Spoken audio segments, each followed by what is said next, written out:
and would accelerate again. Accelerate up to the slowest part of the corner and then put the brakes on again. Accelerating to the slowest part can't be right. Why not start braking in a straight line, then mix braking and turning? Say 20% braking and 80% turning, and decelerate to the slowest part of the corner. Gradually going from 75 to 50 miles an hour. We've managed to put the brakes on later than the straight line braker. Consequently, we're faster at the end of the straight, and we're faster from the first turn-in point all the way to the second turn-in point of the corner. He's limited himself because he's convinced he has to do all his braking on the straight. We have an example here of threshold braking being followed by the driver trailing off the brakes as he enters the corner and slowing down the car as quickly as possible. This particular car has too much rear bias, which is why the tail came out. In some instances, we don't threshold brake at all. In this left-hander, the driver actually turns into the corner before he slows the car down, mixing braking and turning.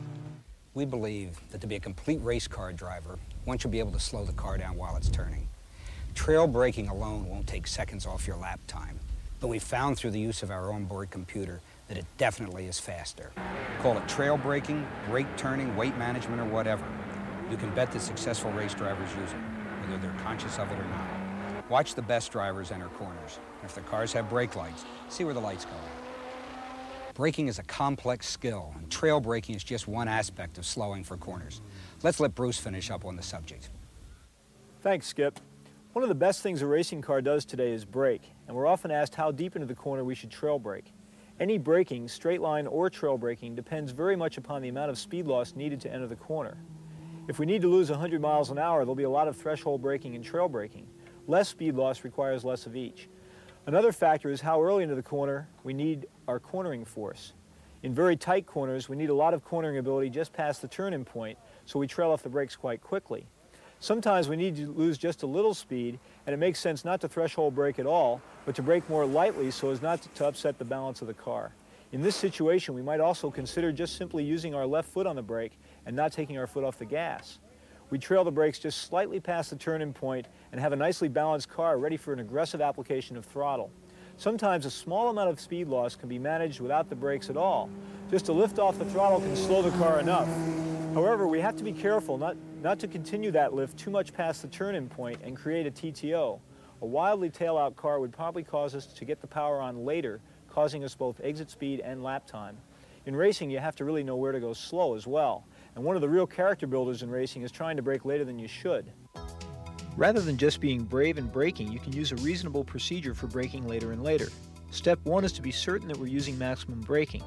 Push harder and harder at the same braking point each lap until we get a little lockup. Then start moving the braking point closer to the corner each lap.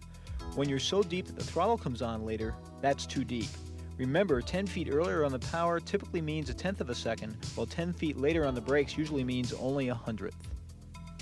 Certainly you can see that braking is a big part of this sport, but I wish it were that simple. The hard part in racing is to be able to brake and downshift at the same time. If you release brake pressure when you blip for your downshift, for every foot you release, you must brake that much earlier.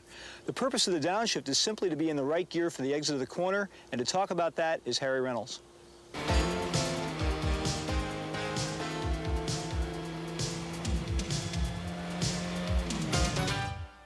What I'd like to talk about today a little more is about the footwork, what you do with your feet. Going down into the footwell of the car, the first pedal you see on the left is the dead pedal or foot brace.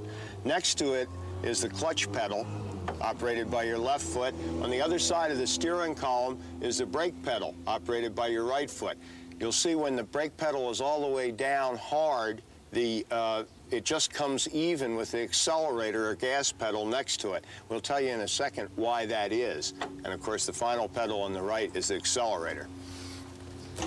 The real challenge of driving a race car is the interreaction of the hands and the feet. That's the hard thing to do. Obviously, it's not too hard to accelerate a car up through the gears, but to maintain the proper level of braking, the threshold braking that Bruce talked about, while you're downshifting coming into a corner so that you're prepared to come out of the corner in the proper gear, that's the difficult thing to do. We'll talk a little bit about how this heel and toe double clutching works. Why downshift a race car? Many people would say that it helps slow the car down. That is not the purpose. The primary purpose is to get the car into the proper gear to drive through and away from the corner. The brakes slow the car down. What's the proper gear for a corner? It depends on the circumstance. The gear where the motor is in an RPM range where it makes power. A gear can be too high, the engine RPMs are too low, or the gear can be too low, the engine RPMs too high to the point where the motor is being damaged.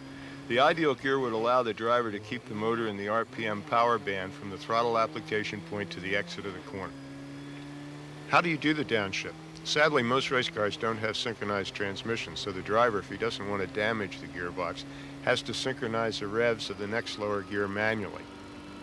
Now, as we look inside the car, we see the driver shifts from a higher gear to neutral, lets the clutch out, revs a motor, we call it a blip, then shifts to the next lower gear. Sounds complicated and time-consuming, but remember the driver is always slowing the car for a corner when a downshift occurs, and there's adequate time to do it properly.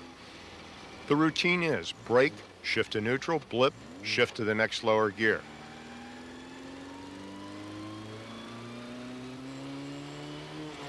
The driver's foot must be on the brake pedal even during the blip. We heel and toe to be able to continue braking and blip the throttle. Actually, you don't use the heel and toe, but the ball and the right quarter of your foot.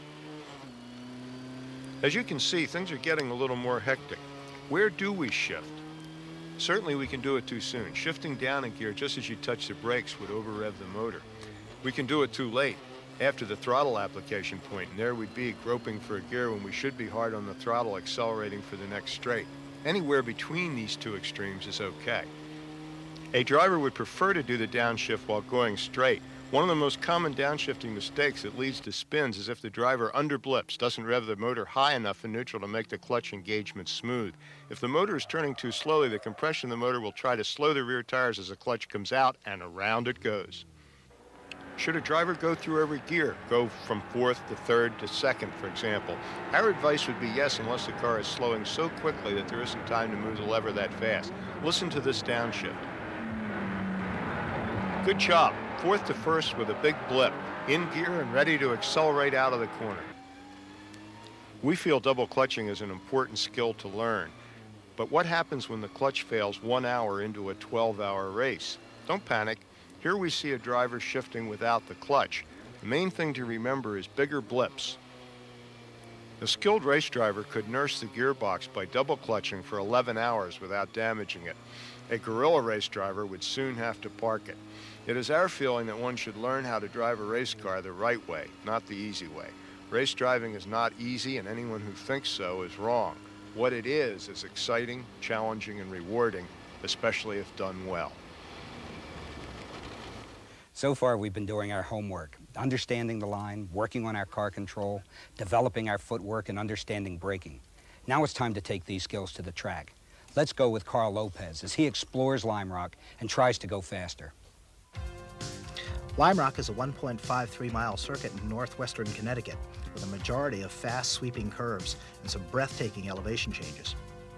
The first corner is called Big Bend, a decreasing radius corner that's a good trail braking entry and a heck of a challenge in the middle to slow the car down for the tighter part.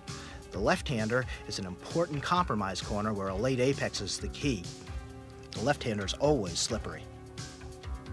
It's followed with the very challenging and off-camber right-hander that leads onto No Name straightaway. Your first real thriller is the uphill, a corner where you can drive in earlier than you think you can and get caught by the hill when the car compresses.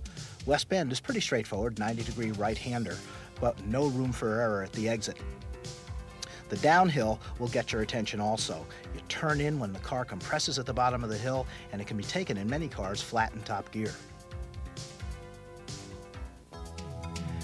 When we head out onto the racetrack, one of the first things we want to think about is that we're going to start with the racing line. We're not in a hurry to go fast. And regardless of the racetrack we're driving on, what we're first looking for is our reference points, where we're going to turn the car into the corner, what we're looking for apexes, where our brake points are going to be. Let's start here. In the left-hander, for example, you want to keep the car high. It's a very late apex, and you want to help yourself by looking at the curb early in the corner.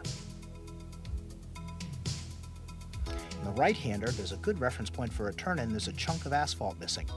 There's a point at the curb that marks the apex better than a pylon.